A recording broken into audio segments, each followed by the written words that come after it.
Então, enquanto eles estão querendo algo rápido, Jesus está querendo investir tempo. Aí a Bíblia vai dizer que Jesus os pega pela mão e o leva para fora. É interessante que o pedido é: toca nos olhos dele, Jesus, para que ele volte a ver. Só que Jesus não começa pelos olhos. Jesus começa dando direção. Eu vou repetir: Jesus não começa pelos olhos, Jesus começa dando direção. Evangelho de Jesus, segundo escreveu Marcos, capítulo 8, versículo 22.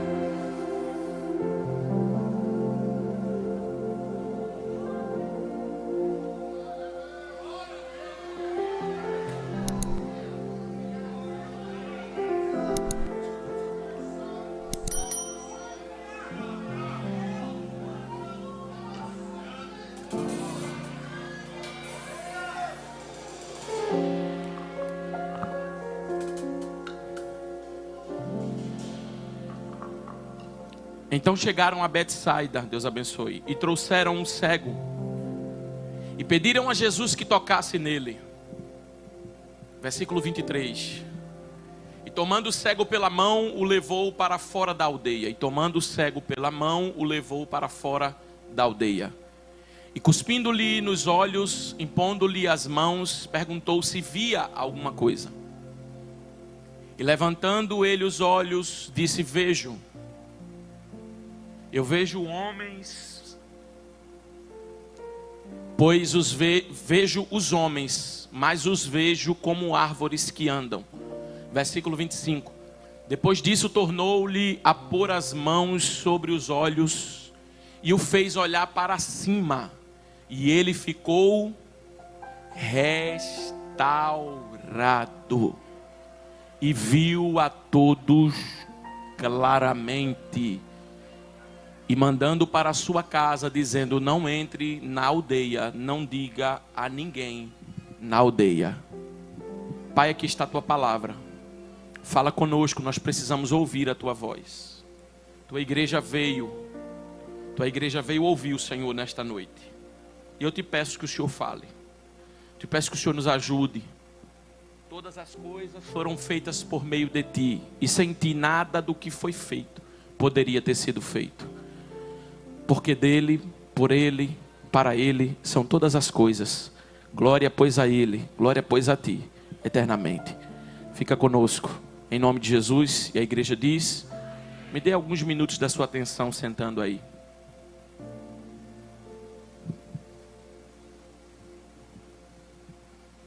Meus irmãos, a Bíblia vai nos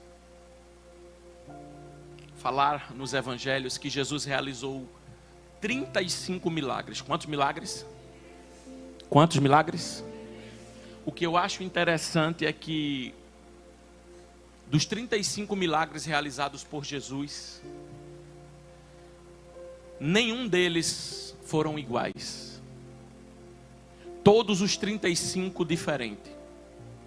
Todos os 35 divergentes no sentido de ação. É interessante notar que Jesus está entrando em Betsaida. Betsaida é um lugar que dali 3 discípulos de Jesus saíram para o seu colégio apostólico, ou para o seu número de 12 discípulos. A Bíblia vai dizer que Jesus está entrando em Betsaida. Betsaida era, por título, por nome, Betsaida era casa de pesca e lugar de provisão. Mas Betsaida nos dias de Jesus já não representava mais lugar de provisão e nem casa de pesca. Betsaida nos dias de Jesus era um lugar de incredulidade. Betsaida nos dias de Jesus era um ambiente, um território que deformava a visão real, espiritual das pessoas. Por quê? Porque era para ser um lugar de provisão, mas estava sendo um lugar de incredulidade.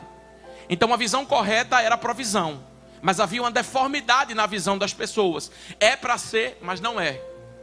E tem coisas na nossa vida que é para ser, mas não são. É para acontecer, mas não acontece.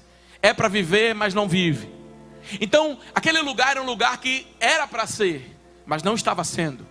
Aí a Bíblia vai dizer que quando Jesus entra na aldeia, uns homens vêm trazendo um homem que é cego. E eles olham para Jesus e dizem assim: Senhor, cura ele. Está escrito na minha e na sua Bíblia. Pedindo que ele tocasse, entraram na aldeia e o entregaram a Jesus. Pedindo que eles chegaram, mostraram o cego, disseram: está aqui Jesus, o Senhor pode curar? O que é que esses homens estão querendo? Uma ação de Jesus, somente uma cura, somente que ele volte a ver, somente que ele enxergue aquilo que ele não consegue enxergar. Mas o que eu acho interessante é que a Bíblia vai dizer que Jesus pega ele pela mão e vai o conduzir. Por quê? Me parece que quem está vindo está querendo uma ação rápida. Só que Jesus quer demorar. Jesus quer ficar. Jesus quer permanecer. Porque para Jesus atender um pedido seria muito mais fácil. Dizer a esta multidão, dizer a este cego: volte a ver. E pronto, está resolvido. Só que Jesus vai investir. Jesus vai gastar tempo. Jesus vai passar o que for necessário para estar com esse homem. Então está escrito assim, a Bíblia vai dizer que Jesus o pegou e o levou para fora. Enquanto essa geração está querendo algo rápido, algo direto e coisas instantâneas, Jesus vai ensinar a primeira lição. Comigo, na minha forma de ação, no meu jeito de Deus, no meu processo, não existe nada instantâneo. Você precisa entender e viver processos de Deus na sua vida. Eu queria algo para o momento. Jesus quer algo para a vida. Eu queria algo para agora. Jesus quer algo para o destino. Eu queria algo para resolver. Jesus quer resolver não só o momento, Jesus quer resolver a questão. Então, enquanto eles estão querendo algo rápido, Jesus está querendo investir tempo. Aí a Bíblia vai dizer que Jesus os pega pela mão e o leva para fora. É interessante que o pedido é: toca nos olhos dele, Jesus, para que ele volte a ver. Só que Jesus não começa pelos olhos. Jesus começa dando direção. Eu vou repetir: Jesus não começa pelos olhos, Jesus começa dando direção. É interessante que os homens o trazem, e enquanto os homens o trazem, a primeira lição que eu aprendo é: por muito tempo esse homem está sendo guiado por homens. Mas quando ele passa a ter um encontro com Jesus, Jesus vai ensinar uma coisa: agora você não vai ser mais guiado pelos homens. Agora você vai ser direcionado, guiado, direcionado, apontar o caminho na tua vida. Sou eu quem vai fazer isso. Não é assim: eu tenho uma dúvida na minha vida, amiga, o que é que tu acha? Fulano, o que é que tu pensa? Cicrana, como é que eu faço? Porque meu coração está dizendo assim: primeiro, seu coração é enganoso. Segundo, a amiga não tem conselho para você. Porque a Bíblia diz no livro de Salmo, capítulo 1: bem-aventurado o homem que não anda segundo o conselho dos ímpios, mas tem o seu prazer na lei do Senhor. A resposta não está na boca do homem, a resposta está na palavra de Deus. Deus tem a palavra certa para a tua vida. Deus vai ensinar a primeira lição: você vai parar de ser guiado por pessoas. E você vai aprender a andar debaixo da minha voz. Você vai parar de andar pela opinião. O que é que tu acha, o que é que tu pensa, o que é que o signo fala, o que é que isso acontece, o que é que é assim. Isso é superstição, isso é macumba, irmão. Isso é para quem acha que as coisas têm que combinar. Só que as coisas de Deus é direcionamento. Se você for viver pelo que A pensa e B pensa, você já está partido no meio. Porque um vai pensar para a esquerda, outro vai pensar para a direita. Só que o que é que a palavra diz? O que é que Deus está mandando fazer? O que é que Deus está me dizendo? O que é que Deus está instruindo? Como é que Ele está mandando fazer? Como é que Ele está me direcionando? Esse homem vai aprender. A primeira coisa não é: eu não vou começar você abrindo seus olhos físicos. Eu vou começar você abrindo seus olhos espirituais. Porque não adianta ter olhos físicos se não tiver olhos espirituais. Não adianta ter vista se não tiver visão. Então Deus vai olhar para esse homem, vai pegar na mão dele, vai guiar ele dizendo: os homens te guiaram até aqui, agora deixa comigo. Mas por que, pastor? Deixa comigo. Porque Deus vai usar um caminho oposto que os homens estão usando, viu? Por quê? Os homens mandaram entrar, Jesus mandou sair. Você está preparado para ser direcionado por Deus e andar na contramão do mundo, na lógica, na ilógica, na irracionalidade do mundo? Mas é porque as coisas não é bem assim, o negócio não está isso. Não, mas não é saber se o mar está para peixe não, irmão. É saber se Jesus colocou os peixes no mar. Porque crente não fica perguntando se o mar está para peixe. Crente sabe se Jesus colocou peixe no mar. Porque na hora que era para Pedro pegar peixe, porque era a hora, era o momento, o peixe estava lá, Jesus disse: esconda os peixes. E no momento que o peixe estava dormindo, que não estava na superfície, aí Jesus disse: volta para o mar. Mas peraí, Jesus, É para você aprender que o homem é de um jeito e eu sou de outro. Eu não sei se tem alguém que crê no que eu vou profetizar aqui. A estratégia de Deus é diferente da do homem. Porque o homem está dizendo uma coisa, mas Deus está dizendo outra. E não vai dar certo do jeito da lógica humana. Vai dar certo do jeito que a boca de Jeová está liberando. Então não se importe se alguém está dizendo, mas não tem lógica, mas não vai dar certo. Mas ande na mão do céu, porque o céu se responsabiliza. Ele me couve achar. É minúvia súbria. E aí, eles querem que você entre, eu quero que você saia. Vai fazer o quê? Vai agir como? Na lógica do homem? Na direção do homem, no que o homem está falando? Ou na minha visão? Só que tem o seguinte, para se alinhar com a voz de Deus, eu tenho que estar perto da palavra, perto da Bíblia, orando, buscando, jejuando, consagrando. Porque rios de Instagram não vai me dizer o que é que eu tenho que fazer, mesmo que sejam rios de cristão. É perto de Jeová, meu filho. Ele estava junto.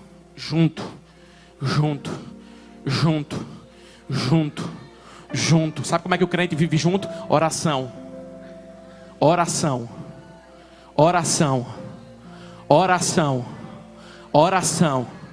Estou orando. Quando você estiver pensando que está orando, você nem começou ainda.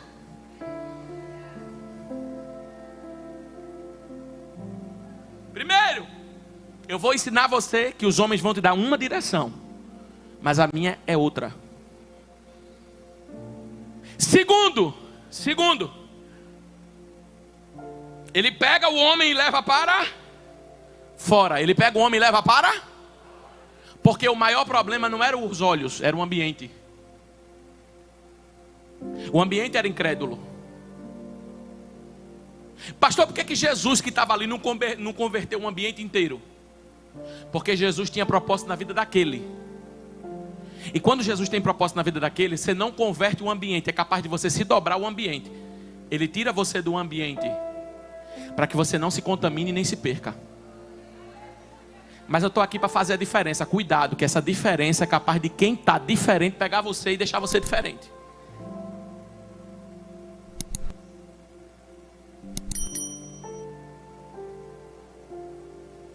Aí Jesus pega ele e leva ele para fora. Por quê? Não adiantava Jesus curar ele domingo e na segunda ele está no ambiente da doença. Não adianta de nada. Jesus curar, Jesus operar, mas o lugar, o ambiente ainda está vivo dentro dele. Então Jesus estava ensinando uma coisa: eu vou te curar, mas eu vou te tirar do ambiente que distorce a tua visão. Irmão, você já ouviu isso várias vezes.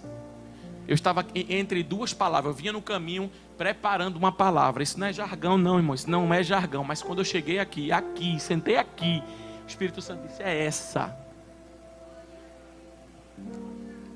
Eu digo, mas Espírito Santo, eu nem terminei, você termina lá em cima. Mas eu nem fiz, mas você faz lá em cima. Quantas vezes você já ouviu isso? Quantas vezes nós já ouvimos isso? Várias, pastor. Mais uma vez Deus está confirmando que não adianta enxergar certo vivendo no ambiente errado.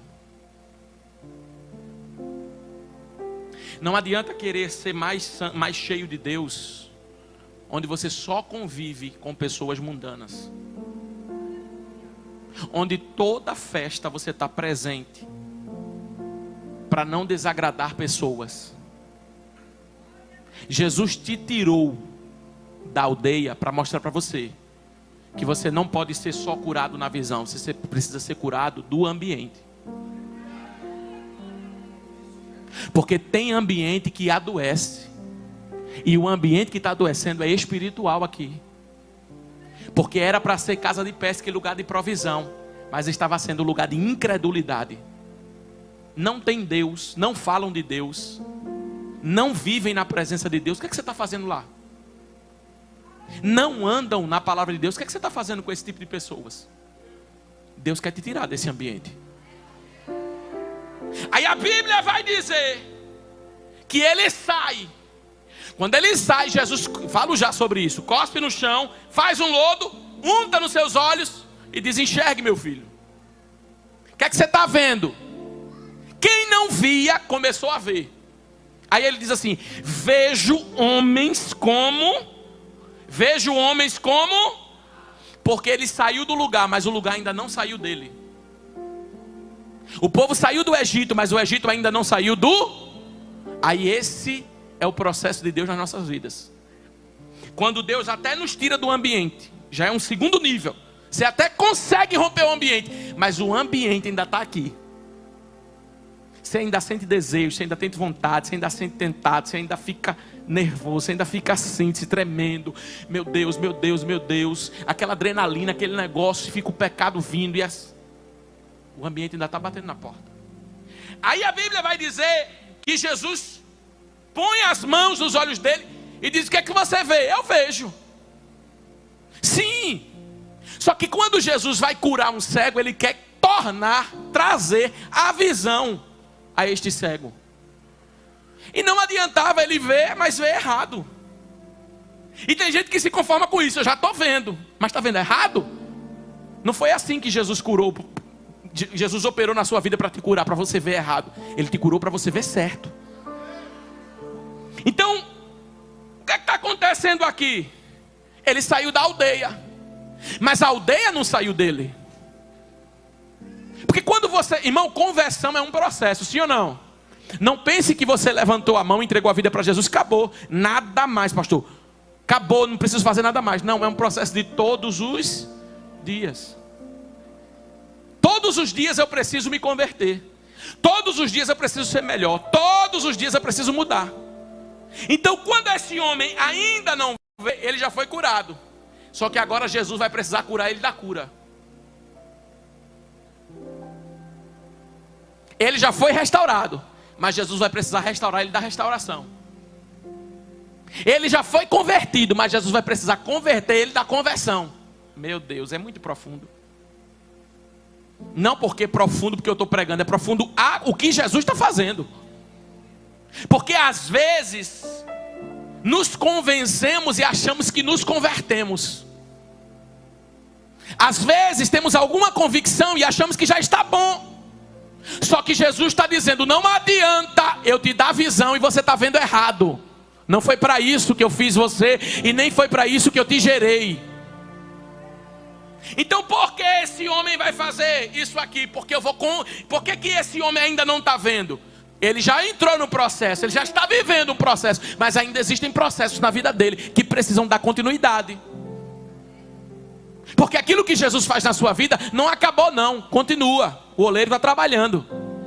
Quando Jeremias desce na casa do oleiro, ele não vê o oleiro falando, ele não vê o oleiro explicando, ele não vê o oleiro isso, ele não vê o oleiro aquilo. Mas uma coisa que ele vê, a Bíblia diz que quando ele desceu, ele viu o oleiro fazendo.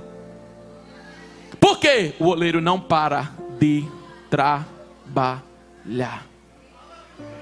Porque desde a antiguidade não se viu, nem com o ouvido se percebeu, um Deus que trabalha. E o trabalhar de Deus não acaba. O trabalhar de Deus é constante. Então Jesus vai trazer a esse homem que ele não pode se conformar em estar vendo, mas ele tem que ver certo. Você não pode se conformar em estar na igreja. Você não pode conformar em estar na reunião da quarta-feira. Você tem que conformar quando você estiver na reunião da quarta-feira, com a Bíblia debaixo do braço, mas a Bíblia dentro do teu coração. Já é um passo ver para quem era cego, sim ou não? Mas e se eu disser para você que Jesus quer fazer algo mais? Jesus quer fazer algo mais do que movimentar você para sair de casa e vir para a igreja. Jesus quer fazer algo mais do que você chegar aqui e dizer: como foi bom esse culto, eu me arrepiei. Jesus quer fazer algo mais.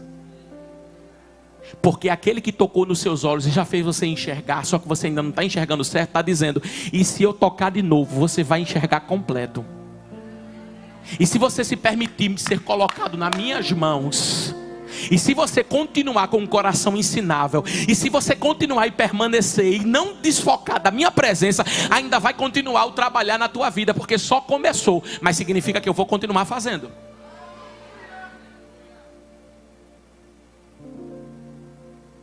Diga, Deus está trabalhando. Fale mais forte, Deus está trabalhando. Fale pela última vez, Deus está trabalhando.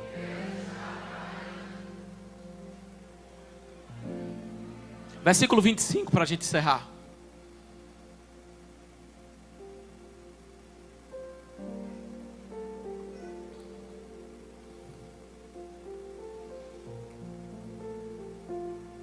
Depois disso o quê?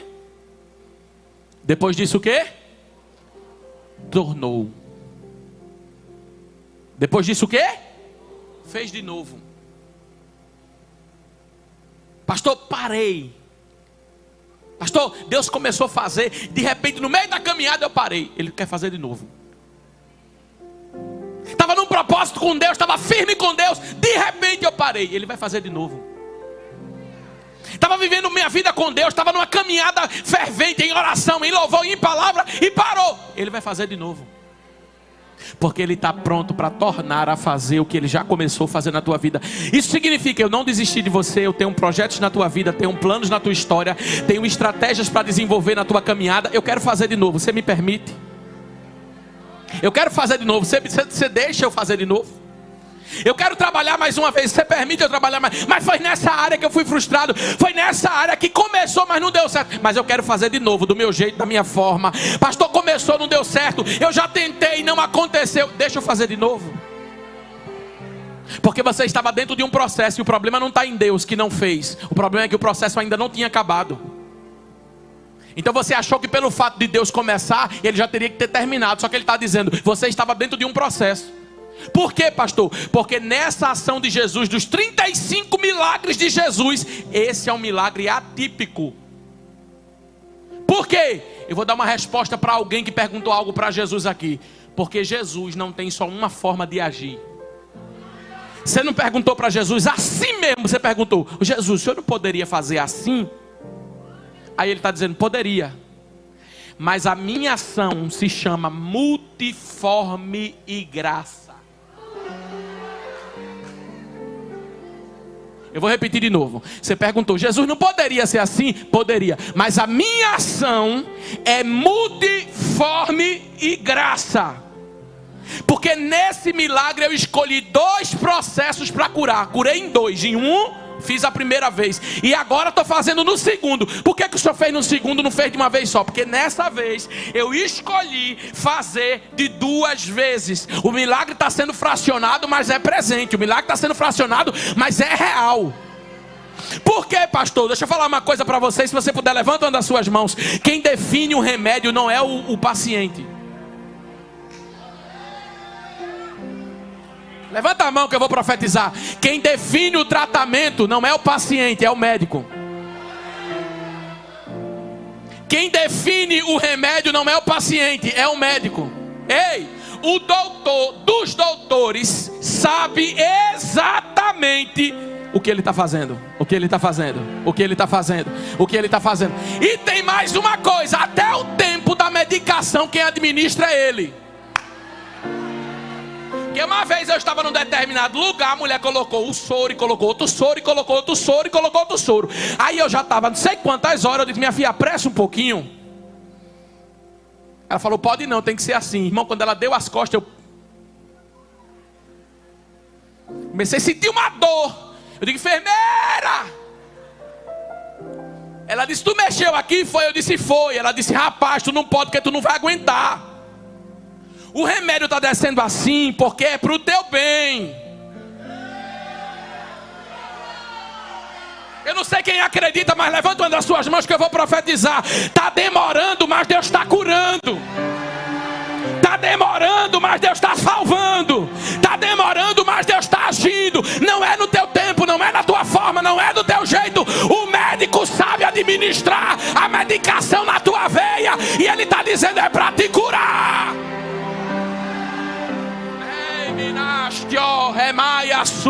Tem alguém que crê nisso aqui? Levanta a mão comigo e dê um glória para Jesus aqui.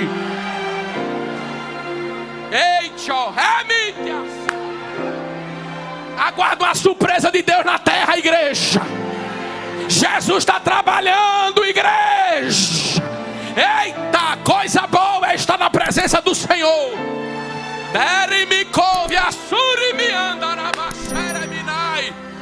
Cadê o menino do louvor para me ajudar aqui? Já terminei. Aleluia!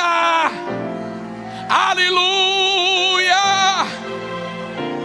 Eu estou sentindo a graça de Jesus para dizer para alguém aqui: não questione a minha forma de trabalhar. Eu sei trabalhar.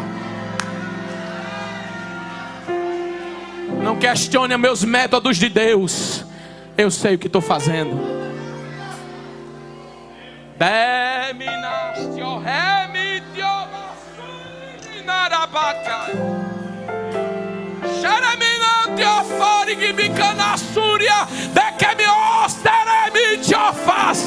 Ruth, assim te diz o Senhor: os meus métodos são diferentes, e eu te digo assim: eu vou completar a obra.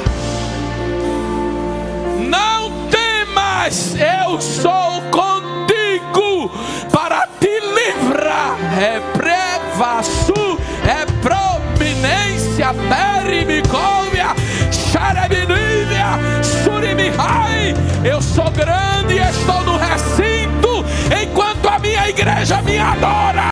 Eu trabalho.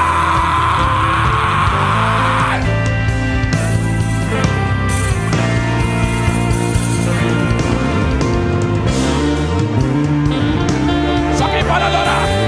Só quem pode adorar. Deus vai surpreender a medicina. Deus vai confundir os exames. Deus vai trabalhar.